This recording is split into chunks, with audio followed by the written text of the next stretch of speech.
Hello, and welcome to this week's Manager Spotlight from Investment Masterminds with our special guest speaker, Chief Investment Officer of New Edge Wealth, Cameron Dawson. As part of her role as CIO, Cameron is often seen on news outlets such as CNBC and others. And if you haven't seen her, then you might be living under a rock somewhere. I was introduced to Cameron by one of my colleagues who went to Rollins College with Cameron down in Winter Park, Florida, and he made the introduction. So I'm grateful and excited to have you on today. Thanks so much for joining us today, Cameron Dawson. Of course, thank you for having me. Very happy to speak with you. Excellent. Well, I was looking through, some of your biography and online, and I saw so many cool things there. And initially I was thinking we could do something on the markets, but I really want to learn more about how someone that has such a kind of eclectic background. I mean, I saw that you went to Rollins, you practice yoga, but you also were a professional ballet dancer. So kind of all over the place. So how does that translate into financial services? I need to hear that story from you. Yeah, it definitely wasn't a straight line whatsoever. I started my kind of high school career when most people are thinking about what they want to do in their lives and setting themselves up to go to college and doing all of the things that might prep them to have a career in financial services, which is extremely fun and challenging. Instead, I said, well, I want to leave normal high school, homeschool myself online, and go dance full time down in South Florida. And the end result is that I got to dance with some of the best, most incredible ballet dancers in the world. I got injured and made a very, very last minute game time decision to stop doing it full time and instead go back to college. And I found myself back in my hometown of Orlando and ended up doing my undergraduate in economics from Rollins College. Had just the most extraordinary time there. But the catch was I was a transfer student and so I didn't qualify for any scholarship money. So I couldn't afford it. It was really, really expensive. So I did the undergraduate very, very quickly in about 2 years there. And so then I had the opportunity. I had a great friend who said, you should consider staying and doing business school. And usually you go and do work experience before going to business school. It was during the financial crisis. And so there was nobody hiring econ majors from small liberal arts schools in Florida. So I decided and stayed and went to business school there. And that's when I stumbled across finance, not because of any real intention of saying, oh, this is what I was always meant to do. It was that I was so bored in other classes and softer kinds of classes. I said, what's the hardest class I can take? And again, my background was undergraduate economics. I loved it. And I found myself in a security analysis and portfolio management class and was absolutely hooked from day one. It was the hardest class. I spent hours and hours in my professor's office during office hours going, please help. But I knew that this is what I had to do, that continuous challenge, that every day of learning. I feel like in my work, I'm always in school, and I love studying. I love learning. The best part about all of that is I still got to dance the entire time when I was in college, in school. And so it still remained a really big part of my life and who I was. And then I went through this process of going and I did the CFA and I moved to New York and I became an equity analyst. And I put a lot of the performance side of me really on the back burner. And it was a few years ago when I was looking and saying, okay, what's next? What's the next step for my career? And I knew I always loved big picture macro thinking. I was an industrials analyst. I learned very early on that as much as the micro was important, earnings forecasts were important, macro trends were even more important for the stocks I covered. And so that lent its hand into viewing the world through this very macro lens, but also being able to understand the real micro drivers of companies. And so that ability to think about going into a strategy role that also had a performative aspect to it, of being able to do TV, being able to speak to people, really was the true kind of full circle of all of this background of being able to say performer and then analyst and bringing it all together. I personally think I have the coolest job in the world. And to be in this position where I get to speak to people like you is just incredible. And to think that, that I came from such a wildly different background than most people, I think it's pretty darn cool. Now, do you still do ballet? Is that something that you still are involved in somehow? I do. I still dance, and I actually have just started really going back to dancing a lot more frequently now, and it's so so much a part of who I am, and I feel like myself when I'm dancing. And so it's really fun. I had stopped for quite some time when I was moving up to New York because it's very overwhelming thinking. I feel like it's as if you were a golfer, and I don't know much about golf, but I imagine if you were a scratch golfer and then you take a few years off and you always just remember what you used to be able to do. And I always thought that that's how it would be with my dancing, is that, you know, I know what I used to be able to do, but now there's this great love of just being able to have the movement and the expression and the connection with the mind and the body. And so it brings such great joy, and I'm thrilled that now it's an increasing part of my life again.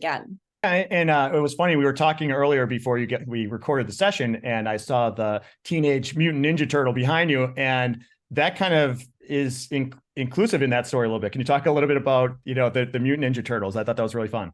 Yeah, it's funny because people will always comment, "Oh, why do you have the turtles behind you?" And I was actually just home in Orlando with my family back last week for the holiday.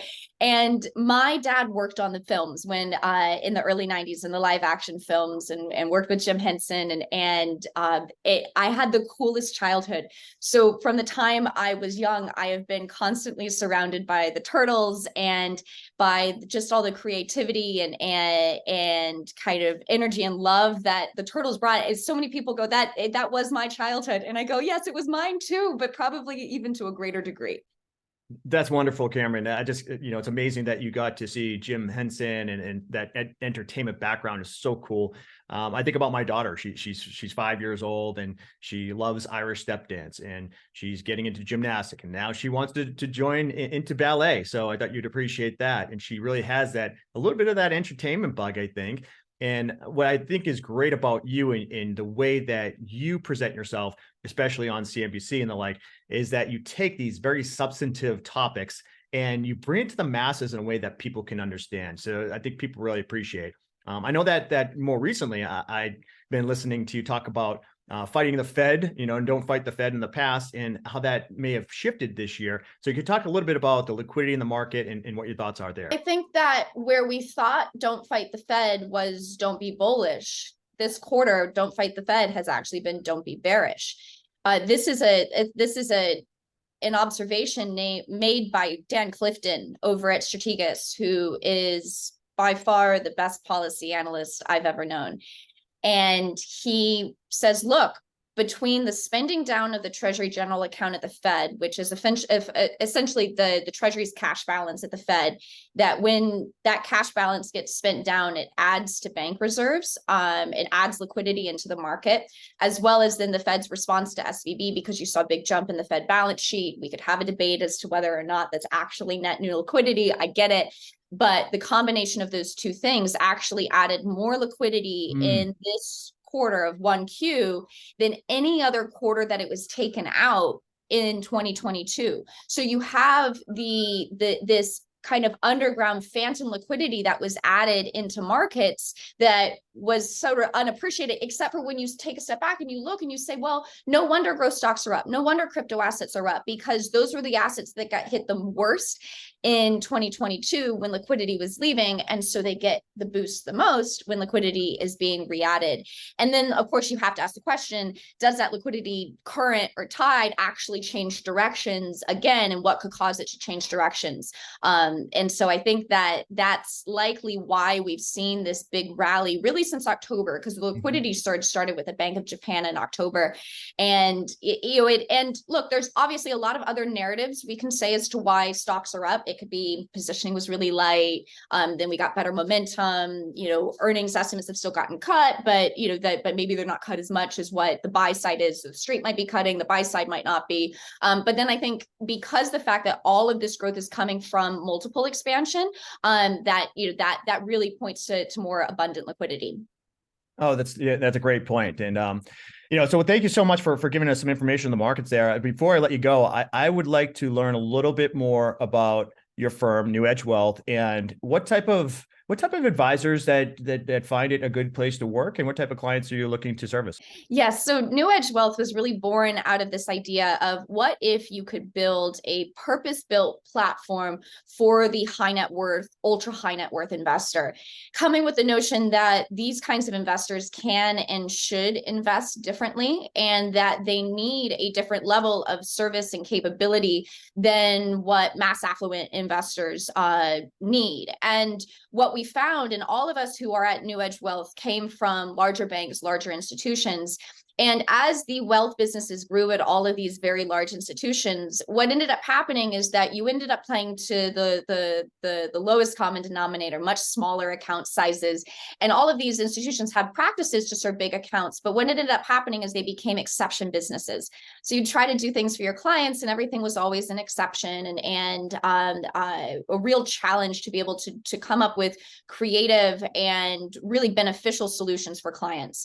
So what we've built is this platform through wealth strategy and investment management that really allows us to provide a family office level of service to our clients, and with really elite advisors who have built fantastic practices at different shops who want to join and have a more independent experience where they have more say in what's going on in the investment process, in the investment platform, that they're more involved in the direction and the management of the firm, versus being, much more removed from those processes.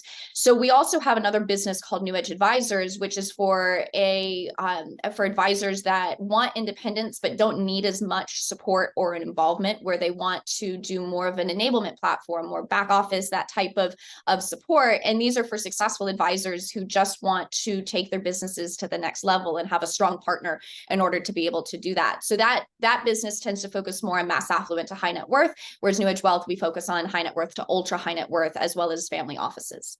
Well, that's fantastic. I want to thank you so much for coming on today. It was absolutely a pleasure to have you on Investment Masterminds. Cameron Dawson, Chief Investment Officer at New Edge Wealth. And we will see you next time on Investment Masterminds. Great. Thank you so much.